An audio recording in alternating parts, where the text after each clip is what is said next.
Индербордағы көпірдің қаншалықты жыр болғанын жергілікті халық жақсы біледі. Сонау асан қайғы дәуірінен бүгінге дейін облыстың ең шеткі нүктесі Дендер күмбезінен бір көпірге ел әбден мұқтаж болатын. Осыдан 3 жыл бұрын аудан халқымен кездескен облыс әкімі Берге Ерісқалиев мұның қиын іс екенін, қаражат көзін қарастыруды айтып, мүмкіндіктер жасауға сөз берген. Бүгінде сол сөз нақты іске айналды. Көпір пайдалануға тапсырылды.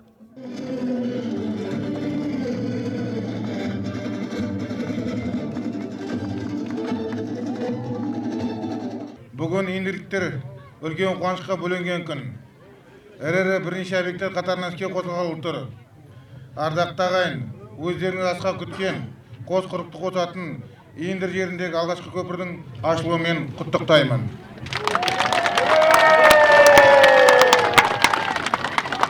Мына өздеріңіз куә болып тұрсыздар. Аудан келбетіне көрік беріп, сәулетін арттыра түскен бұл алғыстан көз қуантады. Бұның бәрі елбасы Нұрсұлтан Әбішұлы Назарбаевтың басшылығымен елімізде жүзеге асып жатқан ерен істердің халыққа деген қамқорлығының көрінісі. Құрметті ағайын, бүгінде облыста әл-ауқатын айқындайтын неғұрлым маңызды проблемалар толықтай шешімін тапты. Ауыз су, газ, жарықпен қамтамасыз етіп, канализация су, жылу құбырларын жүргізу, ескі апатты үйлерді бұзу сияқты бұрын-соңды болмаған ауқымды бағдарламалар аяқталып, көптеген тұрғын үй, мектеп, аурухана, емхана, спорт сарайлары, мәдениет үйлері, кітапханалар, тағы да басқа әлеуметтік нысандар салынды. Республикада бұл жұмыстар енді басталып жатқанда Атырау қазіргі заманға озық инфрақұрылымға ие болды. Бұл біздің ең үлкен жетістігіміз. Сонымен қатар облыста транспорттық инфрақұрылым жол мәселесі де толық шешімін тапты. Бүгінгі салтанат бұған айғақ дәлел. Бұл жерде тұрғындардың қуанышын ерекше байқадық. Өйткені мұндай мерейлі сәтті индерліктер сезіне қоймаған. Бір күнде бірнеше өндіріс орны халыққа керекті нысандар салтанатты жағдайда ашылып отыр. Халқымыз, әсіресе осы жақтың Ақжайықтың бойындағы елдер баяғыдан бері армандаған көпір ғой бұл. Сол арманымыз орындалды деп қазір өте қуаныштымыз. Біздің елдердің бойында енді бұл химияның орталығы деген бұнда талай заводтар ашылады әлі. Индустриализация біздің елдерде де болады. Химизация, индустриализация қазір басталып жатыр ғой. Біз осыған ризамыз.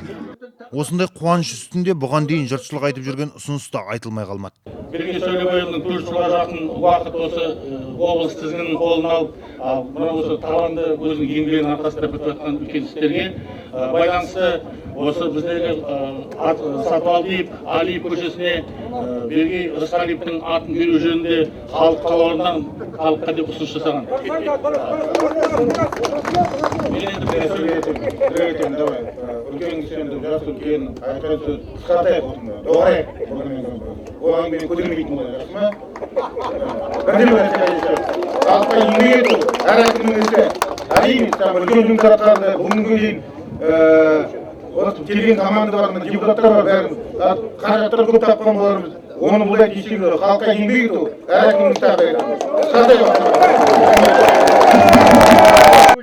Халық үшін жан аямай еңбек еткен азаматтардың осынша қарапайымдылығына тәнті болған ел ерекше құрмет көрсетіп, өз тілектерін білдірді.